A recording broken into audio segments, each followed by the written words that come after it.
And welcome back to episode 98, our second segment today. What we're going to talk about is a question that we get quite a bit, and it's, is it a buyer's market or is it a seller's market? And it's a true question. And for so long, it was such a seller's market that it was just scary. Yeah, we've seen it be very definitive in both. On both sides. Yeah, on both sides. And I think you and I prefer it to be more of a neutral. Definitely. It's just neutral. And so that's a great way. So how does the industry define if it's a buyer's, seller's, or a neutral market? Well, economists and our industry define it as if there is, they look at it from a perspective of if no other property came on the market today, how long would it take for everything to sell? And that is the months of inventory is basically the way they look at it. And that's the important thing, because that's what everyone says, how many months, and that's how they're getting to that. Yes. Days on the market. Yeah. And so typically when we say 1 to 3 months of inventory on hand, that is going to be the seller's market.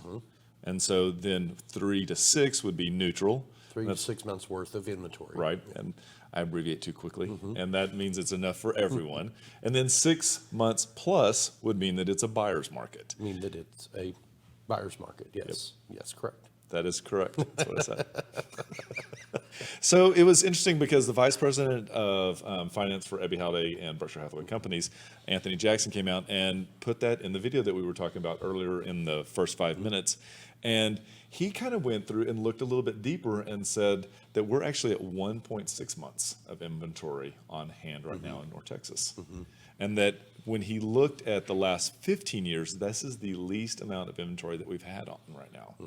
So it's kind of like being fueled by, we were looking for what are the indicators that are fueling this, and we know that COVID has had an impact on us. Definitely. I think there was a couple of different things that just kind of multiplied the problem, because I think going into this year, we didn't have enough inventory. If you look back let's look back over the last 10 years, let's say. So that would take us back to 2010, and that was really the beginning of the change where we were going from the buyer's market because there was so much inventory then to shifting back to toward a more neutral market.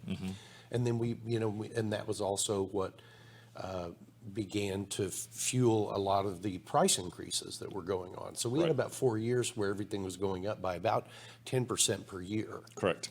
And then it began to slow down over the last couple of years, and we were back down to that about 4 to 5% appreciation. Which is good for everyone. Yes. And then we didn't, because of COVID this year, I feel like we were going to have that very similar type market, but the inventory just did not come on the market in the spring. And then to make things even a little more complicated, interest rates dipped below 4. And and now that some of them were below 3. And so now there's this giant hustle for everybody to get out there, and we're seeing that, 3 out of 10 buyers right now are first-time home buyers. So you're seeing people come out, you're seeing people step up into price points that they couldn't have been in before. And as we were going through Twitter looking for more information that kind of supported this, we noticed that Steve Brown had written 2 articles last week or this week, and he was talking about how this has become a real thing. I think it was on August the 20th, he was writing how that North Texas is running out of inventory, and that it is the lowest they've seen, and has fallen by almost 40% from a year ago.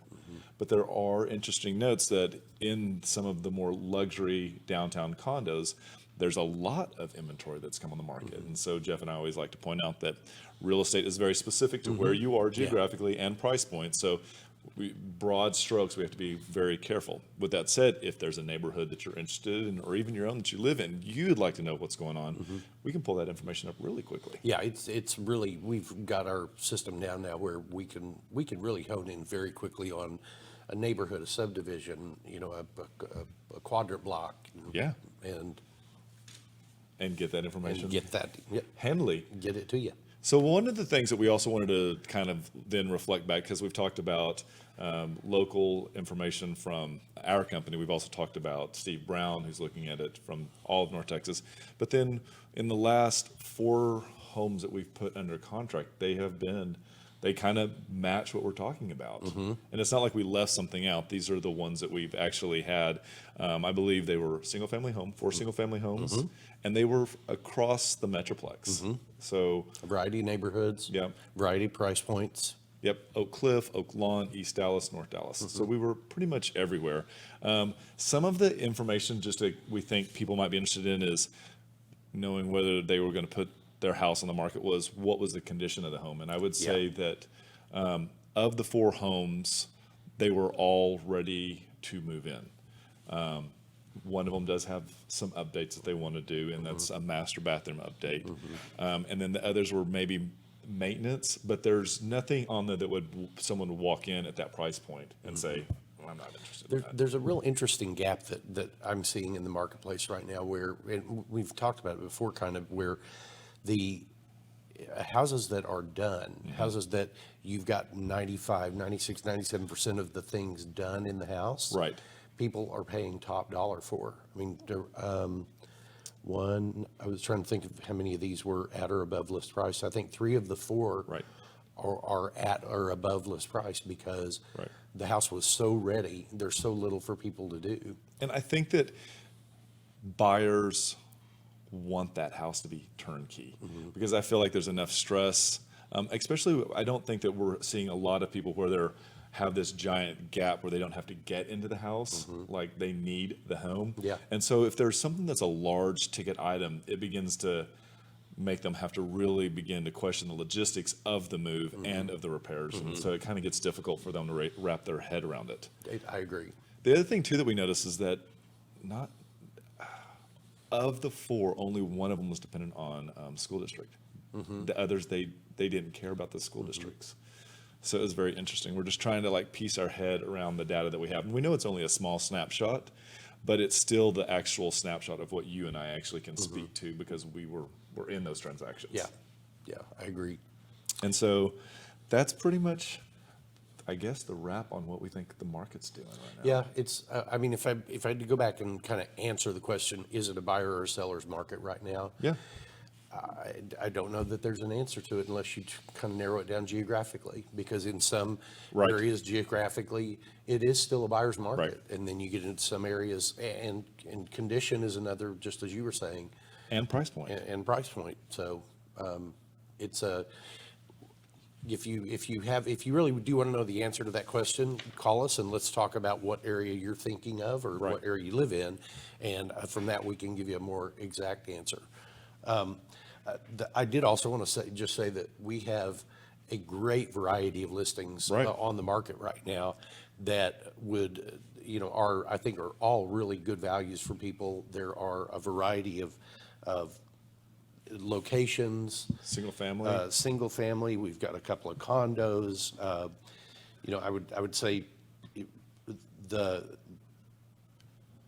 with that really good house on Orangewood right now. Yeah. That is just a fantastic deal. With a pool in Richardson Independent School District. Yeah, in the city of Dallas with Richardson Schools, which is a really, really great, and talk about convenience right off of Beltline and Yeah. Preston Road. That's that one that's got the school that's walking distance to the school as well. Yeah. So there's a lot out there.